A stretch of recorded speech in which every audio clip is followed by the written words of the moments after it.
going to share our tips and tricks about amigurumi, but the first one I want to share is the clean fasten off, which is something that I do when I'm selling a product and there's a stripe, so that there's no step in the stripes, basically, because it's usually in a spiral. So I'm going to just show you a very basic one. So first of all, no matter what pattern you're starting, every round will end the same. You will not continue on. You'll have to cut and then do a little bit of sewing, and then you'll have to pick up the yarn again. But basically, if your round one says, let's see here, if your round one says put 6 in a magic ring, go ahead and do that. So I'm going to do 6 in a magic ring. So you follow the pattern exactly in the beginning. So round one, I'm going to do, and it doesn't matter if there's a color change or not, just every round you will have to do this. So that's 1, 2, 3, 4, 5, and 6.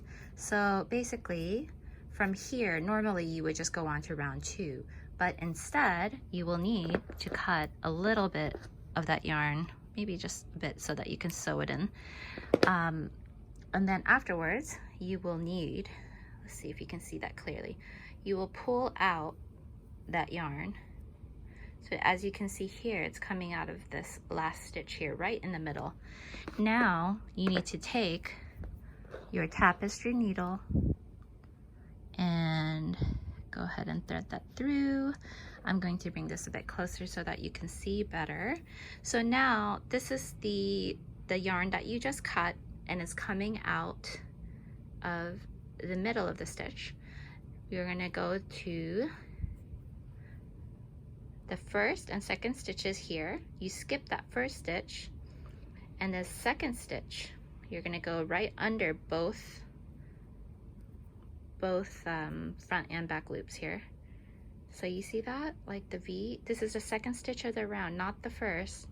So you're going to put your needle in from the bottom all the way to the top, just like that. You're going to give it a tug. Basically, we're going to replicate a stitch here. You're going to take that, tug it a little, go back to the very last stitch where it was coming out of the center, and be careful because it can kind of like lean. So you see right there, that's where the yarn tail was coming out of. You take your yarn needle and go through the middle of that and go through the back loop right there. So just go ahead. Make sure you don't tangle up this yarn, okay? So you go through the middle of the stitch and bring the yarn needle out just like that. And you see here, you've made a V. This is a nice trick that I've learned a few years ago, actually, and it's kind of been a game changer for so many things. So now you're going to try to manipulate this stitch that you made right here. See, the first stitch that you skipped is somewhere behind here, so it's hidden. And then now you have very, very even, it's like perfect circle here. So the only thing that you need to do is that you need to adjust the stitches so that they're nice and leveled. So the last stitch of the round, I just like to kind of like move it around so all the stitches look the same, and that the new stitch that I made, the tension is good. So you can use your needle, you can use your fingers, but whatever you do, just make sure it's exactly the way that you like it. So I see here that this one is kind of leaning, so I'm going to kind of do it so that all of it is on the top here. So you see here, see, all the stitches are going around perfectly. So once you're happy with the positioning of the stitches, you're going to have to secure this yarn end. So the only reason why I don't like this is because it wastes a lot of yarn. You're cutting it and all sorts of stuff. So see here, I'm just doing it behind some of the stitches, as well as the third, or you know, some people call this the third loop or the back bump. You just have to find a way to secure all of that. Now you can cut these yarn tails and then keep it for stuffing later. You can just leave it in, it's up to you. I like to cut it because I like to use my yarn scraps for stuffing. So make sure you weave this in. I haven't done that because I'm just for the sake of the tutorial. Now the second round likely will be increase all around.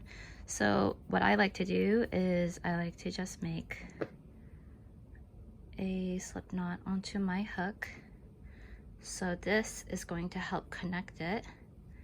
And since they're all even, all the stitches are even, you can just go wherever you like, any stitch. So I'll just put my, sorry, excuse me, let me move this over.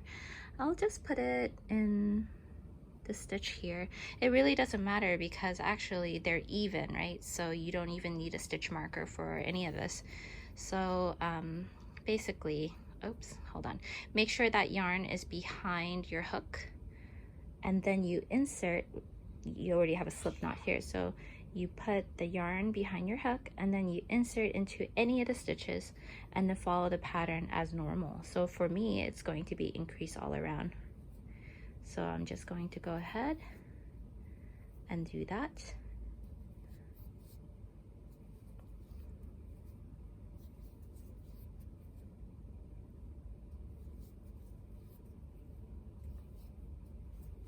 So even though I don't have a color change here yet, I still need to do this because I need every round to be exactly the same.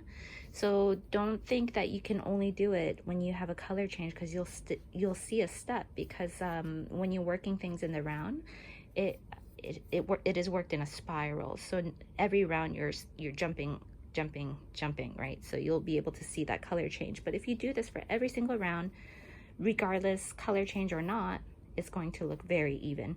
So now I have increased all around. I finished my round 2 of whatever pattern you're doing. You're going to follow the same steps. You're going to cut a little bit of the yarn, and if you remember, you're going to pull that yarn tail out, place that same yarn tail into your tapestry needle, and follow the steps that I had before. So let's see here. So that is my yarn tail. If you look carefully right here, this is the first stitch that we made. Skip that, go to the second one, go under both of those loops, bring that yarn, so you can even tuck this first stitch back a little bit, because you won't need that anymore. You're going to bring it back. Can you see that that's going to make a V? And then you're going to place it into the last stitch of the round where the yarn tail came out from, through the back loop, just like that. And see, you've made a stitch right there. And so you can see how it's creating perfect circles for each round. So the stripes will be really nice and clean. And so I'll show you one more round of that. You just need to secure this however you want to. This is a bit tricky trying to do it on camera, and excuse my really severely dried fingers and hands. I've been one that has never really taken care of my hands. They're always so dry no matter how much lotion that I do. So I'm going to do another round just to show you, okay? So you take your yarn. This is now round 3. So what I will do in this round is a single crochet and then an increase, and then I'm going to repeat that all around. So basically what you need to do, and excuse the background noise because everybody is, you know, at home, including my son, my husband. We're all trying to do our work from home here. So go ahead and place that slip knot onto your hook. We're going to make sure that this yarn is behind the hook when we insert it, okay?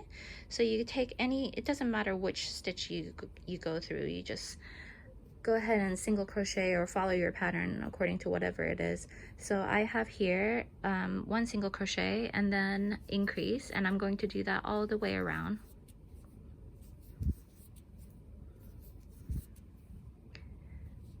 I think I'm going to be making a baby bee, and you can find that in all of my shops, or you can make the chubby bee, which would be a lot bigger and a lot more of doing this on each step, which is, you know, it's kind of not fun to do, but the results of it is really nice. And if you're selling these dolls, they have kind of a professional look to it, because not only are they handmade, but the stripes are even. That's so great.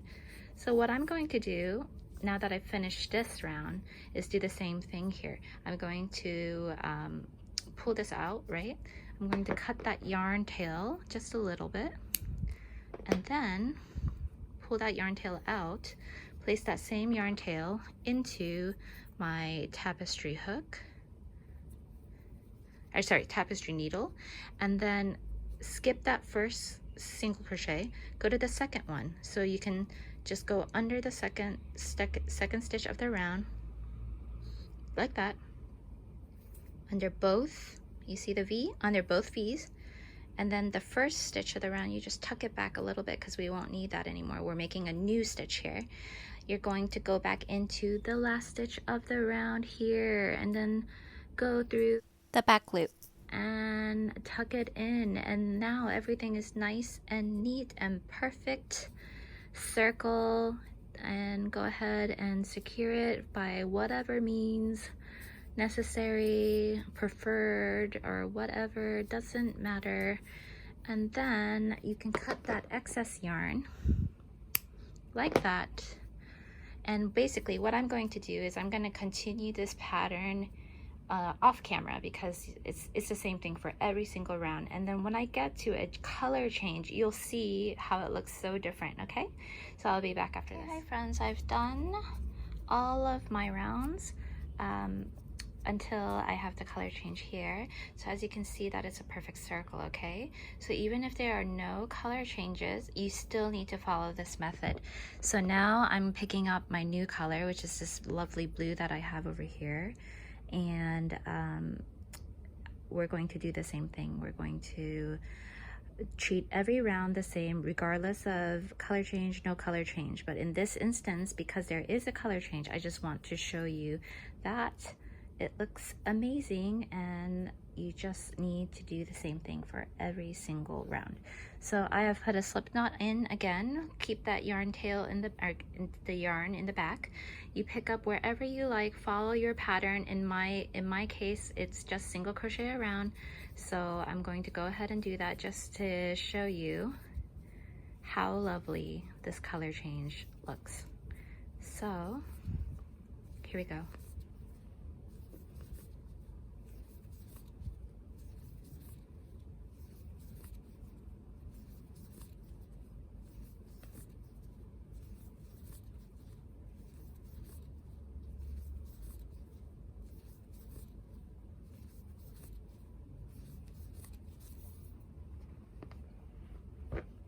Nothing's changed here, just getting more yarn.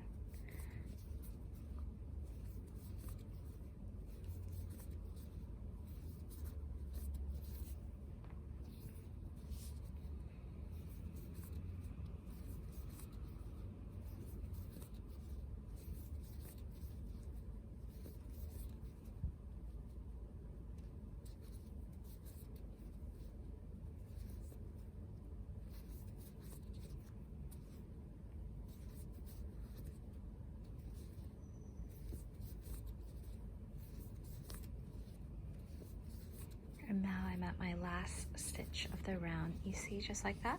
See how perfect that looks? Even a slip stitch would not give clean lines like this. So go ahead, do the same thing. Cut that yarn, pull out the yarn tail, place that yarn tail into a tapestry needle, and follow the same steps. Skip the first one, go to the second one, go under both loops, go around, tuck that first stitch back, go into the center of the stitch into the back loop, secure that end. After you're happy with how the stitches look, and I'm happy with this one, so go ahead and tuck it in wherever you like. I'll just put it behind the back bump, I'll put it through a couple stitches, wherever, whatever is comfortable for you. So that is that. So I'm going to go ahead and finish this up so that you can see the final product. Okay friends, so I have continued to go. I'm not going to finish the whole thing, but I do have examples. So basically, as you can see, there are no visible steps in the color changes by following the steps that I've shown you. You can see here that they're nice and clean and straight. There's no bump in this. For instance, this one has a bump. Can you see? Right there. See, the color changes are so visible right there. It doesn't really bother me, but I do have to admit that this one looks so great. So these are the exact same patterns in different yarns, of course, but you can see right there the steps in color changes. But yeah, so that's basically it. And also what's interesting is right here, this bee I've made in a similar way, not similar, exact same way, by having no visible color changes, by using the steps that I showed you earlier. And as you can see, the face right here is perfectly round. You cannot see any visible color changes. And I think when you're selling your products, it looks really nice and like refined. Not necessarily a deal breaker or anything, because I think this is equally as nice. But as you can see right there, the steps. So I hope you enjoyed that, and if you did, give me a like and let me know in the comments what else you would like to see. I'm hoping that because school is starting again soon, that I'll be able to bring some more patterns on my YouTube channel for you. And come find me on social media. I'm the most active on Instagram. And yeah, thanks for watching, and I hope you have a nice day. Bye.